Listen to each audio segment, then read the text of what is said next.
സൂത്ര സൂത്ര ആകെ കുഴപ്പമായി. തന്റെ ഏതെങ്കിലും ദേഷ്യക്കാരെ അമ്മാവൻ വന്നു കാണും.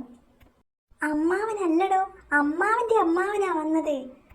അമ്മാവനേക്കാൾ ദേഷ്യക്കാരനാ, പ്രായവും കൂടുതലാ. അത് സ്വാഭാവികം, അമ്മാവന്റെ അമ്മാവനല്ലേ, പ്രായം കൂടുമല്ലോ. ഹ ഹ ഹ. ഇഷ്ടപ്പെടാത്തത് കണ്ടാൽ അപ്പഴേ വഴക്കു തുടങ്ങും.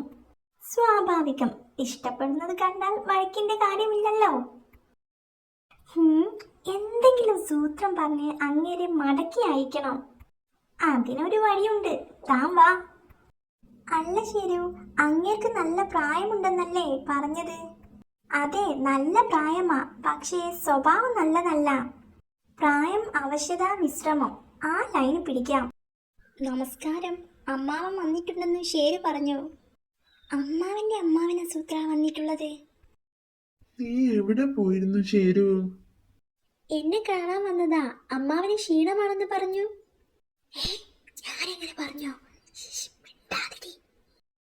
ഈ പ്രായമായതിന്റെ ക്ഷീണവും അവശതയും മാറാൻ എന്താ ചികിത്സ എന്ന് ശേരു എന്നോട് ചോദിച്ചു. ഓ, ലൈനിൽ പിടിച്ചതാ അല്ലേ? അസുഖം, ക്ഷീണം, മരുന്ന്, ഇതിലൊക്കെ ഞാൻ എക്സ്പേർട്ടാ. ശരിയാ, ഇവിടെ എല്ലാവരും സൂത്രനെ മൂങ്ങവൈദ്യൻ എന്നാ വിളിക്കുക. തന്നോടല്ലേ പറഞ്ഞത് മിണ്ടാതിരിക്കാൻ. ശരിയാ, ക്ഷീണമുണ്ട്. തനിക്ക് ഇതിനെ പറ്റി അറിയാമോ? പിന്നല്ലാതെ, ഈ ടൈപ്പ് ക്ഷീണം വന്നാൽ എന്ത് ചെയ്യണമെന്നും അറിയാം. എത്രയും പെട്ടെന്ന് സ്വന്തം ഗുഹയിൽ ചെന്ന് മാക്സിമം റെസ്റ്റ് എടുക്കുക. 1 കിലോമീറ്ററിൽ കൂടുതൽ നടക്കാനും പാടില്ല. ശരു, പുള്ളി സ്വന്തം ഗുഹയിൽ പോയി വിശ്രമിച്ചോളും. നടത്തം കുറയ്ക്കാൻ പറഞ്ഞത് കൊണ്ട് ഇടയ്ക്ക് വരാനും പോകുന്നില്ല.